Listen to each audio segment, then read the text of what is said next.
I'm Gilby from Gilby Street Department. Today is Thursday, High Performance ProCharger Thursday. Yesterday was Wednesday, that was Hump Day. So anyway, here's what we got going on. This is our kit that we're selling. This is 6 rib vented cover. And we painted this black for the guys that want it black. You see how nice that looks, black? Smooth as glass. No mashed potato ass. It's all like glass. So that's our covers, our vented covers, 6 rib pulley kit, lightened pulleys. You can see these are all nice and lightened. And got belts and the shafts. Everything's good to go. So when you give us a call, we'll get you fixed up. And this is for the C1 ProChargers. We make plates for these.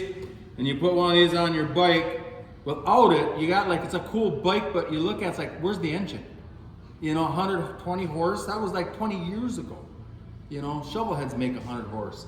So you want to stay up to par, up to date, put one of these on there and make a couple 100 horse. That's the new thing, 200 horse. If you ain't got 200 horse, you got nothing.